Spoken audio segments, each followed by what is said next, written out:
Importância, ocorrência e dicas de manejo sobre o capim pé de galinha é o que você vai ver nesse episódio do Missão Mato Zero. Então curte, comenta e compartilhe o vídeo. Fica ligado que está começando mais um Missão Mato Zero.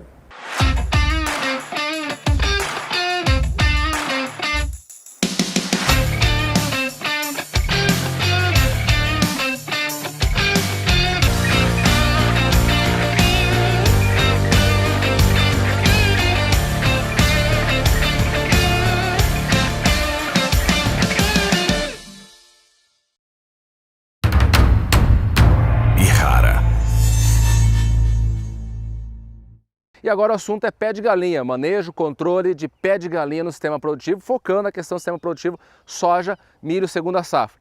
Diante de uma área aqui onde dá para ver bem a realidade que nós temos distribuída pelo Brasil como um todo de infestações dessa planta, que não é uma planta nada simples de mexer, uma planta que vocês podem ver aqui, ó, olha o tamanho, o indesejado que ela fica, né? Essa planta demoníaca aí. E nós podemos ter o quê? Uma observação onde nós notamos não só a pujança de crescimento, né, bem formada, bem perfilhada, uma touceira aqui, que por si só ela é bem difícil de controlar. Mas não é só isso que nós temos em termos de Brasil como um todo hoje. Associado a essa dificuldade natural dela, que já é conhecida há muito tempo, nós temos o quê? Nós temos as resistências que está embutida hoje nessa planta daninha e que estão distribuídas e bem distribuídas pelo Brasil como um todo, especialmente no cerrado brasileiro. Destaco a questão da resistência ao glifosato. Então é um primeiro ponto de atenção, é resistente ou não ao glifosato? Porque diferente do capim amargoso, que está bem distribuído de uma forma geral pelo Brasil com resistência ao glifosato, o pé de galinha eu tenho que saber, é resistente ou não? Porque existe diferença entre as populações. Nessa planta daninha aqui, mais do que no capim amargoso, é imprescindível o monitoramento e o monitoramento de resistência. Ok, é resistente ou não? Primeira etapa, a glifosato. Segunda etapa, é resistente ou não a inibidores da CCase, os graminicidas. E qual resistência tem a esses graminicidas? Uma resistência que muitas vezes pode ser bem específica. O principal herbicida conhecido para essa planta daninha, em termos de passado, em termos de análise pretérita que nós podemos fazer, era o aloxfop.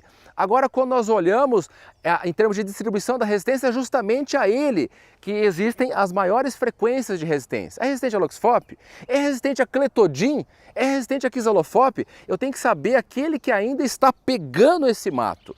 E aí, assim, fazer o manejo. Quando eu penso em herbicida, é claro, tem várias estratégias pensando no sistema produtivo como um todo, que envolve estratégias culturais, palha e etc. Mas eu quero destacar herbicidas. Então eu tenho que saber qual graminicida ainda está pegando e utilizá-lo. Utilizá-lo sempre pré-misturado com óleo, utilizá-lo com força, utilizá-lo com sequenciais. E falando em sequenciais, falando em aplicações, o glifosato vai combinado ou não a depender do quanto o glifosato ainda contribui no sistema produtivo, contribui no controle dessa espécie daninha.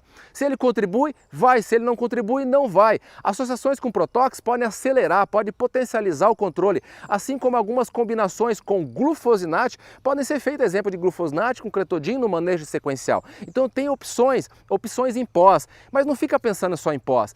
Pensa especialmente na pré-emergência. Estou falando agora pensando na entrada para a soja.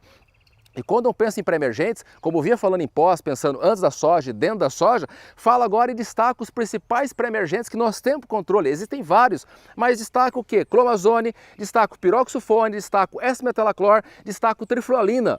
Tenho boas ferramentas agora que preparam o caminho para a soja, ferramentas na pré-emergência. Algumas delas podem ser feitas complementar dentro da soja, na pós mesmo. Então há opções e muito mais opções na pré-emergência do que na pós no controle dessa espécie. E quando eu penso em pré, não deixe de fazer herbicidas com efeito residual também no milho, porque essa planta daninha aqui complexa, toucerada, difícil de matar, com resistências, o manejo é de sistema, porque ela se aloja no sistema. O manejo começa na cultura do milho e não agora só na soja. Eu tenho que pensar o que no milho e usar produtos que têm efeito residual como as triazinas, atrazina, especialmente terbutilazina, usar glufosinato quando o milho é LL, usar herbicidas combinado com as triazinas, como é mesotrione, como é topiralate, como é tembutrione, que dão inclusive sinergismo nessa combinação, usar nicosulfuron. Eu tenho ferramentas, não deixe de usar todas as ferramentas químicas possíveis para o controle dessa peste. Nós temos que usar todas as ferramentas. E essa planta, posso dizer, complementando e já fechando o nosso assunto nesse breve diálogo de pontos centrais. Essa planta é virada de chave no manejo de plantas daninhas. Por quê?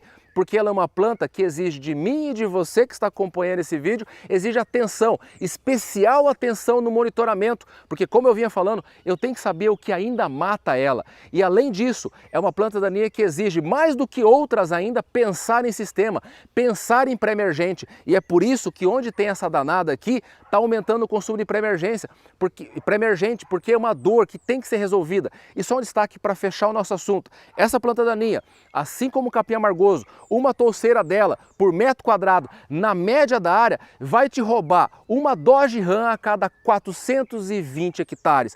É muito dinheiro que está indo para o ralo com esse mato se persistindo na tua área. Muito obrigado pela atenção, foram alguns pontos centrais, Deus abençoe nossa lavoura, até uma próxima, valeu! Ihara.